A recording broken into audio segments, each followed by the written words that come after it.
तो आइए हम सब लोग गर्व और सम्मान के साथ इस पल को याद करें। भारत माता की, भारत माता की, भारत माता की, वंदे वंदे,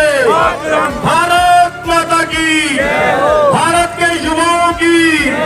भारत के युवाओं की, वंदे वंदे, भारत माता की। पर हम सब लोग भारत के लिए, भारत देश के लिए अपने अपने दायित्व को पहचाने। इटावाली के हर एक आंगन में, हर एक प्रांगण में, गली गली, शहर शहर, सड़क सड़क पर स्वामी विवेकानंद जी की एक शोभा यात्रा भी निकाली गई थी। तमाम युवाओं ने जोश खरोश के साथ, आदरणीय सुनील जिंदल जी उस बात के साथी हैं कि हम सब लोगों ने किस तरह से उसको भव्य दृश्य को देखा था, जब पूरा भारत, पूरा देश 150वीं जयंती मना रहा था। और आज माननीय श्री अमित शाह जी, विधायक हल्का डबवाली और कार्यक्रम के अध्यक्ष माननीय के अरोड़ा, राष्ट्रीय मंत्री, भारत विकास परिषद और तमाम भारत विकास परिषद के साथियों ने मिलकर, डबवाली निवासियों ने मिलकर आज इस प्रतिमा का अनावरण किया है। निश्चित तौर पर पुष्पांजलि, प्यार, मोहब्बत और भाईचारे का संदेश। एक बार जोरदार तालियों के साथ अभिनंदन कीजिए, स्वागत कीजिए। बहुत खूब। रक्तदान शिविर का भी आयोजन भारत विकास परिषद शाखा मनी डबवाली की ओर से किया जा रहा है। हमारे लिए भारत विकास परिषद और हमारे नगर निवासियों के लिए बहुत ही खुशी का दिन है, शहर का एक उत्सव है कि हमारे परम श्रद्धेय स्वामी विवेकानंद जी हमारे शहर में, हमारे मनों में उतरे हैं। मैं इस कार्यक्रम की भूमिका के बारे में आपको बताऊंगा। प्रथम हमारे विधायक श्री अमित जी सेहाग जो अक्सर एक फोन की कॉल पर हमारे हो जाते हैं, मैं उनका यहां इस कार्यक्रम में मुख्य अतिथि के तौर पे परिषद परिवार की ओर से, नगर निवासियों की ओर से हार्दिक अभिनंदन, स्वागत करता हूं। मैं उनसे फिर से निवेदन है, जोरदार तालियों से उनका स्वागत किया जाए। भक्ति से बड़ा धर्म है, धर्म ध्यान से बड़ा कर्म, इन सब में बड़ा एक छोटा सा इंसान, और वो यदि करे समाज सेवा तो धरती स्वर्ग समान। आज एक ऐसे ही युवा हिंदू धर्म की और सनातन धर्म की के सतत ध्वजवाहक, उनकी जन्म जयंती है उनकी, और इस पावन अवसर पर ऐसे ही युवा और सबके हरदिल अजीज हमारे विधायक माननीय सिहाग जी हमारे बीच में इस कार्यक्रम के मुख्य अतिथि के रूप में आए हैं। मैं भारत विकास परिषद हरियाणा पश्चिम परिवार की तरफ से उनका हार्दिक अभिनंदन करता हूं, उनका वंदन करता हूं। मैं भारत विकास परिषद के सभी गणमान्य जो हमारे महानुभाव हैं, उन सबको साधुवाद करना चाहूँगा कि आज इस शुभ दिन पर, विवेकानंद जी की जयंती पर, राष्ट्रीय युवा दिवस पर विवेकानंद जी की मूर्ति के साथ ना केवल इस, मैं मानता हूं, लवकुश पार्क को, इस वार्ड को, और पूरे डबवाली को एक तरीके से सुसज्जित करने का जो काम आप लोगों ने किया है, उसके लिए सर्वप्रथम मैं आप सभी को हाथ जोड़ के धन्यवाद भी देना चाहूंगा, आभार करना चाहूंगा, पूरे विकास परिषद का आभार करना चाहूंगा। साथ में इस चीज का भी आभार करना चाहूंगा कि आपने मुझे, जैसे आप सतपाल जी ने भी बात कही, भारद्वाज जी ने भी बात कही कि ये शायद मुझे चुना गया था आज इस मौके पर विवेकानंद जी की मूर्ति का अनावरण करने के लिए, तो मैं मानता हूं, अपने आप को सौभाग्य मानता हूं और आप सभी का आभार व्यक्त करूंगा कि आप लोगों ने मुझे इस काबिल भी समझा, लायक समझा और मुझे आज बतौर मुख्य अतिथि इस कार्यक्रम में विवेकानंद जी की मूर्ति का अनावरण करने के लिए आप लोगों ने आमंत्रित किया, तो आप सभी का हार्दिक आभार। खास करके भारत विकास परिषद के हमारे अरोड़ा जी जो बीच में आए हैं, पहले भी एक कार्यक्रम में इनसे रूबरू हुए थे। भारद्वाज जी, जिनकी मैं आभार व्यक्त करूंगा आगे कि उन्होंने बड़े ही, मैं कहता हूं शायद मैं उस सभी काबिल नहीं हूं, मगर जिस तरीके से उन्होंने जो विचार रखे, मैं उसके लिए आपका आभार करता हूं। और सतपाल जग्गा जी, मैं समय समय पर मतलब एक ऐसे शख्स हैं जिनके साथ मैं मानता हूं कोई भी विषय हो जिस पे कोई ना कोई चर्चा हमारी जरूर रहती है, इनसे भी मुझे बहुत कुछ सीखने को भी मिलता है कई बार, और कई बार हम साथ मिलकर जहां भी कोई इस हमारे डवाली की समस्या हो उसके ऊपर कोशिश भी करते हैं, प्रयास करते हैं। कोरोना काल एक उसका बहुत बड़ा उदाहरण था। तो आपका भी सतपाल जी, जिन्होंने मुझे न्योता दिया और बारी बारी, हालांकि मेरी चुनावी समय है और बाहर ड्यूटी थी, तो मैं कई 100 किलोमीटर चल के कल रात को खास करके सतपाल जी के निवेदन पे आज इस कार्यक्रम में हुआ, तो उनके लिए सतपाल जी का, और मैं मानता हूं सभी हमारे जो इस संगठन से जुड़े हुए सदस्य हैं, महानुभाव हैं, इस कार्यक्रम में जो हमारे नागरिक, वरिष्ठ नागरिक यहाँ पर उपस्थित हैं, आप सभी का भी मैं स्वागत व अभिनंदन करना चाहूँ। साथियों, मैं जब विवेकानंद जी के बारे में कुछ पढ़ रहा था, और ये मैं कोई बात कभी भी जो चीज मैं महसूस ना करूं उस चीज को मैं कहता नहीं, तो मैं पढ़ रहा था तो उस समय सही मायने में कुछ क्षण, या मैं कह दूं आधा एक घंटा ऐसा रहा पढ़ने के बाद। पढ़ी तो मैंने बहुत कम चीजें उस समय, मगर पढ़ने के बाद मुझे एक ऐसी शांति कह दीजिए, एक ऐसी ऊर्जा कह लीजिए, या एक ऐसी क्लैरिटी ऑफ माइंड, आप इसको ऐसे कह सकते हैं कि ऐसी एक अनुभूति हुई जो शब्दों में बयान करना मैं मानता हूं मेरे लिए भी बहुत कठिन है। तो उस जो सुकून जो मिला मुझे उनकी बात को, उनके बारे में थोड़ा बहुता पढ़ के, उस समय एक ऐसे मुझे महसूस हुआ कि कई बार हम कहते हैं सत्ता का सुख, कि जो शब्द है राजनीति में सब चाहते हैं कि कोई विधायक बने, मंत्री बने, मुख्यमंत्री बने या ऊपर जाएं और मतलब बड़ी पद के ऊपर पहुंचे। तो जो सत्ता का सुख है, मुझे उनका पढ़ के ये लगा कि सही मायने में कोई सत्ता का सुख कोई सुख नहीं है। सही मायने में जो सुख है, जो उन्होंने जो मार्गदर्शन दिया है, जो रास्ता दिखाया, अगर उस रास्ते पे कोई चल पाए तो सही मायने में एक सुखी जीवन व्यतीत कर सकता है। और उस समय मैंने अपनी धर्मपत्नी को भी ये बात रखी, उस समय वो मेरे सामने थी, तो मैंने कहा मुझे आज एक ऐसी अनुभूति हुई है, और मैंने एक मन बनाया है कि जब राजनीतिक रूप से मुझे लगेगा कि मेरा और कोई काम रह नहीं गया, जैसे आपने कहा कि निरंतर मैं हर रोज यही कोशिश करता हूं कि कोई ना कोई बेहतरी के लिए, चाहे अपने डवाली हल्के के लिए हो, किसी के लिए हो, जब मुझे ऐसा महसूस होगा, चाहे वो 10 साल में हो, 15 साल में हो, 20 साल में हो, जब भी ऐसा महसूस होगा कि जो मेरी जिम्मेवारियां थी या जो मैं करना चाहता था राजनीतिक रूप से, वो मेरी एक तरीके से मेरे लिए कुछ करने के लिए ज्यादा बाकी नहीं रहा, उस समय मैं सब कुछ छोड़ छाड़ के आगे किसी और को पास ऑन करके मेरी मंशा रहेगी कि इसी पाथ पे, इस पथ पर चलने का प्रयास करें, क्योंकि आखिरकार मैं मानता हूं इसी में पूरी तरीके से उस तरह की अनुभूति है। और मुझे आपने जो महानुभाव ने बात रखी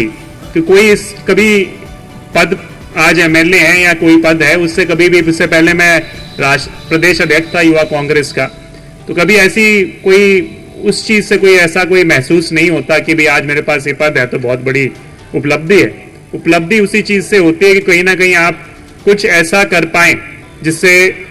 1, 2, 5, 10 ज्यादा से ज्यादा लोगों को कहीं ना कहीं उनके दिलों में अपनी जगह भी बना पाए, और ये केवल राजनीतिक रूप से नहीं, कुछ ना कुछ बदलाव लाने का काम कर सके। तो इसके लिए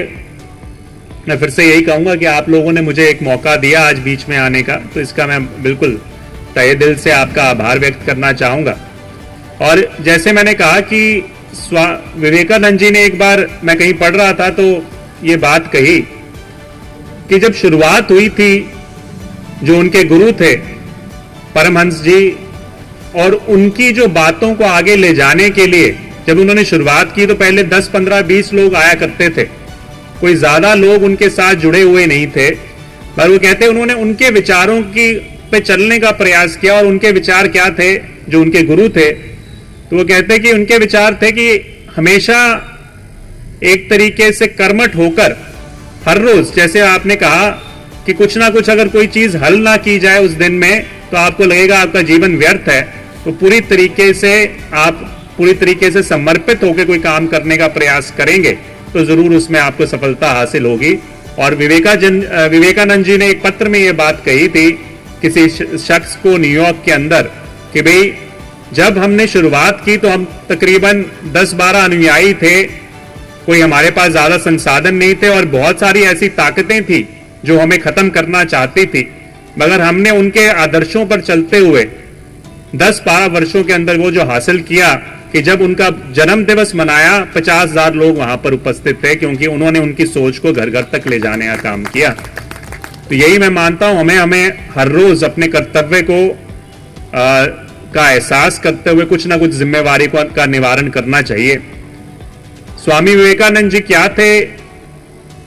मैं मानता हूं वो ऐसे शख्स थे जिन्होंने सही मायने में वेदांत और योग को पूरे विश्व भर में फैलाने का काम किया। उसकी सबसे पहले जो विश्व में कहीं पे अनुभूति करवाई वो स्वामी विवेकानंद जी ने करवाई।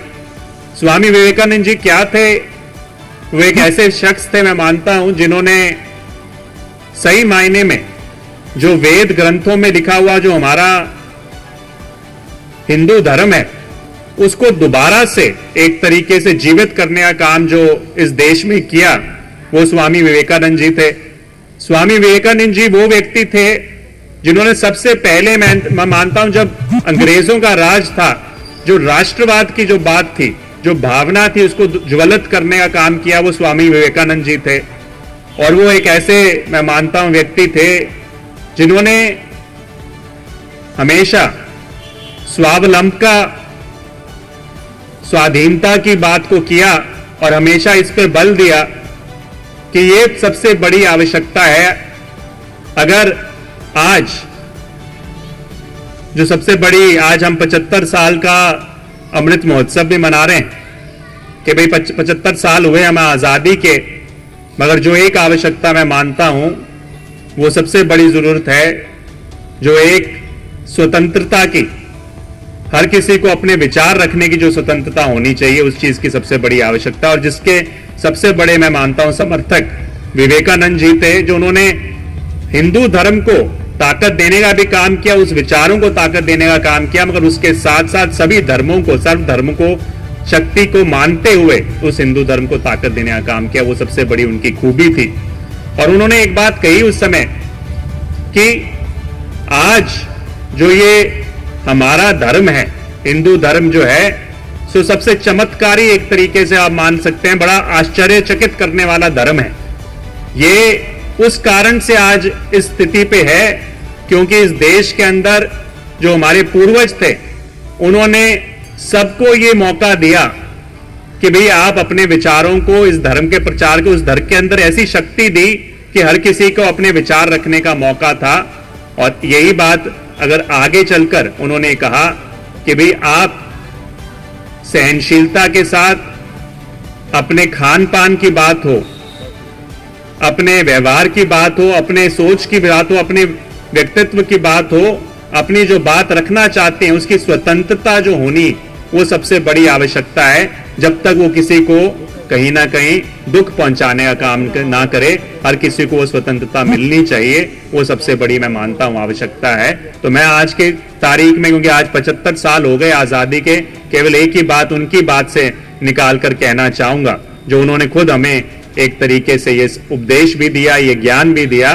कि जरूरत ये है, आज का माहौल, चाहे हम सोशल मीडिया उठाकर देखते हैं, आज का माहौल कई बार ऐसा बनता जाता है बात करते समय कि हमारा विचार जो है वो सही विचार है, ना दूसरे का विचार गलत है, और हम उसके ऊपर टूट पड़ते हैं, उसको कहीं ना कहीं लज्जित करने का काम करते हैं। उस चीज से हमें सबसे बड़ी बचत, क्योंकि हमारा जो हिंदू धर्म है उसकी सबसे बड़ी खूबसूरती ये रही कि सभी के विचारों को उन्होंने सम्मिलित करने का काम किया, सभी के विचारों को स्वतंत्रता देने का काम किया। और सबसे बड़ी आवश्यकता जो एक बात से बचने के लिए स्वामी विवेकानंद जी ने कहा था, कभी भी कट्टरवादिता ना हो, कोई भी सेक्ट की, कोई भी अपने, चाहे हम संस्था हो, कि भी हम अपने चीज को मनवाने के लिए दूसरे के ऊपर धक्काशाही ना करें। हम हर किसी को अपना स्वतंत्रता दें कि उसके मन में क्या है, जब तक हम किसी और को हानि ना पहुंचाएं। तो मैं यही उनकी बात से सबसे बड़ा वो लेता हूं कि भी हम हर कोई, हर एक वर्ग, हमारी सोच अलग हो सकती है, मगर हमारा तरीका और हमारी मानसिकता ये होनी चाहिए कैसे किसी और किसी को फायदा पहुंचाया जा सके। तो मैं इसी पे अपनी वाणी को विराम दूंगा। आप सभी ने फिर से मुझे यहाँ पर आमंत्रित किया और मैं मानता हूँ हम मिलजुल कर इस देश का, इस प्रदेश का, इस हलके के लिए बहुत कुछ बेहतरीन कर सकते हैं। सिर्फ ये सोच रख के चलना है कि भाई हर एक व्यक्ति को हमने अपने जैसा सोचते हुए उसे उसी मोहब्बत और प्यार के साथ उसके लिए कुछ ना कुछ प्रयास करने का हमारा हर रोज हमें तत्परता रहे। और अगर हम आजीवन अपने से ज्यादा दूसरे के बारे में सोचेंगे तो मैं मानता हूं कुछ ना कुछ हम बेहतर कामयाबी जरूर हासिल करेंगे। तो सभी का हार्दिक आभार। जय हिंद, जय भारत। अधिनायक जय हे भारत भाग्य विधाता, पंजाब सिंध गुजरात मराठा द्राविड़ उत्कल गंगा, विंध्य हिमाचल यमुना गंगा उज्जल जलधि तरंगा, तव शुभ नामे जागे, तव शुभ आशीष मांगे, गाहे तव जय गाथा। जन गण मंगल दायक जय हे भारत भाग्य विधाता, जय हे जय हे जय हे, जय जय जय जय हे।